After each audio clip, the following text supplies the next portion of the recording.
सभी बच्चों को नमस्कार।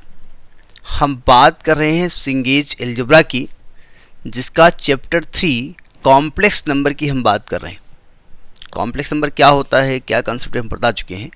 हम आज बात करेंगे कंसेप्ट एप्लीकेशन एक्सरसाइज 3.5। तो देखते हैं उसका नेक्स्ट क्वेश्चन। कि क्वेश्चन 9 क्या कह रहा है, वो कह रहा है कोई कॉम्प्लेक्स नंबर है, z कोई भी होगा, तो कह रहा सॉल्व करिए z² प्लस मॉड z बराबर 0।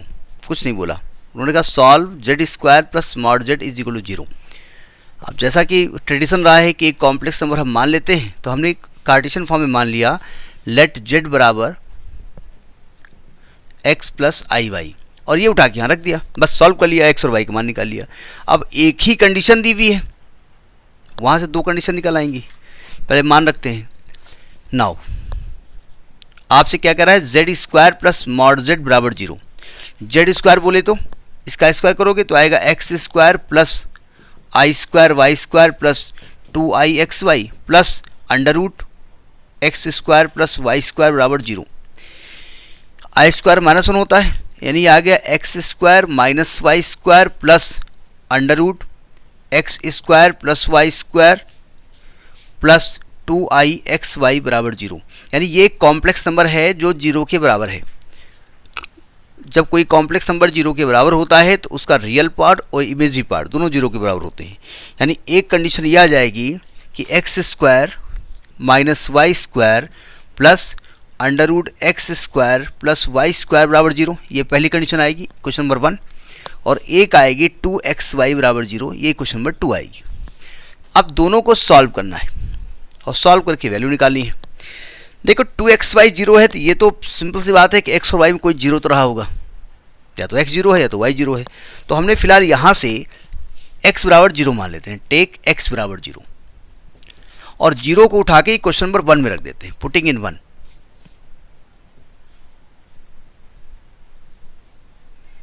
तो राइटिंग थोड़ा गंदी है, मैनेज करिएगा। Putting x is equal to 0 in equation 1 में जब 0 करोगे तो क्या आएगा, यहाँ पर x को 0 कर रहे हैं, माइनस का y² आएगा प्लस का अंडर रूट y² आएगा। हम जानबूझ के एक लफड़ा करेंगे, y² को मॉड y का स्क्वायर करेंगे, और ये मॉड y होता है, क्योंकि अंडर रूट y² को मॉड y लिखते हैं। आपको जब मॉड x का डिफ्रेंसिएशन पढ़ाया गया होगा, पढ़ाया तो गया होगा, वहाँ पे कंसेप्ट बताया गया, ध्यान रखिएगा। तो अब यहाँ पे मॉड y कॉमन ले लेते हैं, तो आएगा मॉड माइनस का मॉड y बचेगा प्लस 1 बचेगा बराबर 0 आएगा। तो यहाँ पर मॉड y बराबर 0, यानी एक तो y का मान 0 आ गया, और एक mod minus y is equal to plus 1 बराबर 0, यानी mod y is equal to 1, तो y is equal to plus minus 1। यानी y का मान एक 0 आ गया, एक 1 आ गया, एक माइनस 1 आ गया, y की 3 वैल्यू आ गई है ना। जब y बराबर 0 लिखेंगे तो y बराबर 0 कहीं भी लिख दीजिए उठा करके।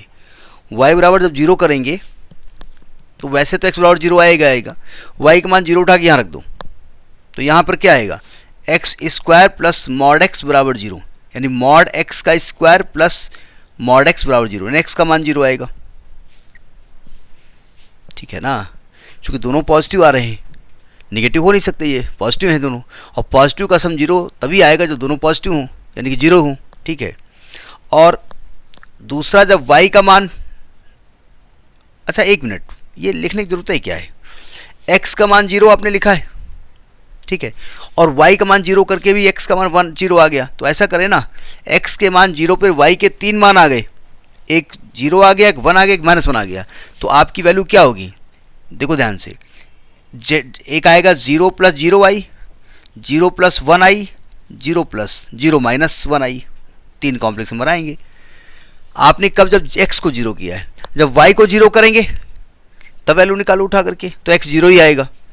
भाई अगर y का मान 0 कर देंगे तो मॉड x 0 ही आ रहा है, x का मान केवल 0 आ रहा है, तो y बराबर 0 से केवल एक कॉम्प्लेक्स नंबर मिल रहा है, x का मान 0 मिल रहा है, यानी 2 नहीं मिल रहे हैं।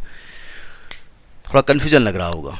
देखो x इंटू वाई 0 है ना, जब मैंने x को 0 किया तो y के 3 मान आए, तो 3 कॉम्प्लेक्स नंबर आ गए। अब आप कहेंगे y को 0 करेंगे, अगर y को 0 करते हैं आप, y को 0 करते हैं आप, और यहाँ उठा के रखो यहाँ पर y को 0, तो यहाँ पर माइनस y था ना, यहाँ पर माइनस नहीं आएगा, यहाँ पर पॉजिटिव एक्स स्क्वायर आएगा प्लस रूट एक्स स्क्वायर आएगा, यानी मॉड एक्स का स्क्वायर आएगा प्लस मॉड एक्स आएगा बराबर 0। तो यहां से केवल एक्स का मान 0 ही तो निकलेगा, यानी अगर आप यहां से x को 0 लेते हैं तो y की 3 वैल्यू आ गई, अगर y को 0 करते हैं तो x की एक ही वैल्यू आएगी, 0 ही आएगी, वो ऑलरेडी आप निकाल चुके हैं, इसलिए 3 कॉम्प्लेक्स नंबर यहां बनते हैं। ठीक, तो this is question number 9th। Next in the next video. नमस्कार।